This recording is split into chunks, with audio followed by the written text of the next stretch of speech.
Hello guys! Welcome ulit sa ating video. Ngayong araw na to, i-update ko kayo sa isang breeder natin na may itlog at saka dun sa mga inakay na nilagyan natin ng singsing. Tara, samahan nyo ako.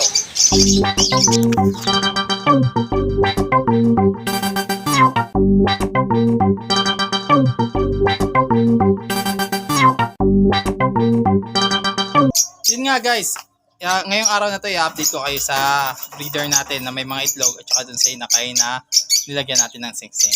Nahin natin yung breeder natin na may itlog ngayon. Itong breeder natin ngayon yung may itlog, yung Blue Dilute Opa at saka yung Green Opa.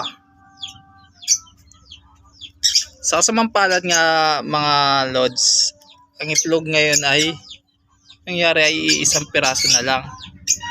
Masamang balita nga yun. At yung dalawang itlog naman ay may inakay naman pero hindi naman siya nakalabas sa itlog nila. Hindi ko alam kung anong dahilan, kung hindi nga ba marunong ang yung mga breeder natin na magkaroon ng anak.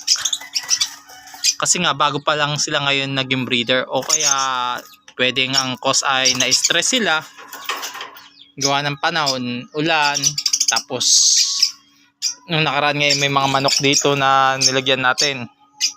Siguro magiging solusyon ko dito sa breeder natin na hindi makabuhay ng inakay ay ililipat natin dito sa isang breeding cage dito. Baka pagpapalitin natin para alin man dito.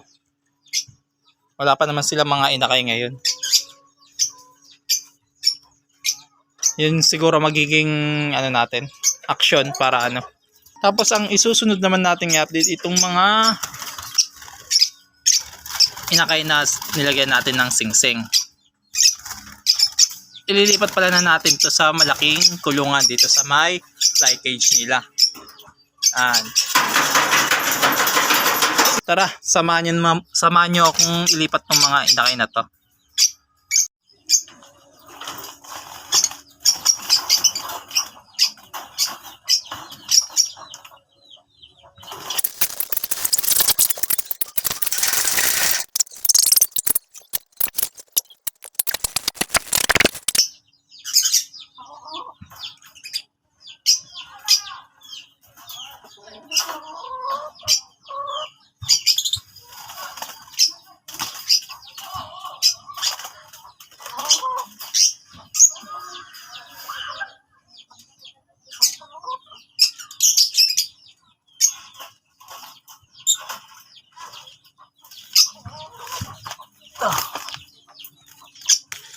Ito na nga guys ang yung nilagyan natin ng mga singsing.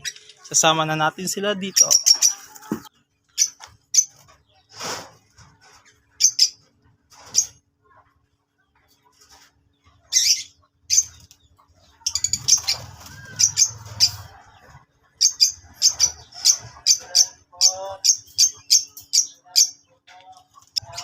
Yan nga guys, naisama na natin sila. Hindi na sila basta-basta mapubuli dyan kasi mga ilang na rin sila. Ilang linggo na rin silang nandun sa nursery cage natin. Hindi na sila basta-basta maaaway ng mga matatandang ibon natin dito. Dito na natin sila pagugulangin hanggang sa maging breeder natin sila soon. Kaya hanggang dito na lang guys yung video na to. Paki-like and follow and share my page na lang po for more videos na dadating para updated kayo.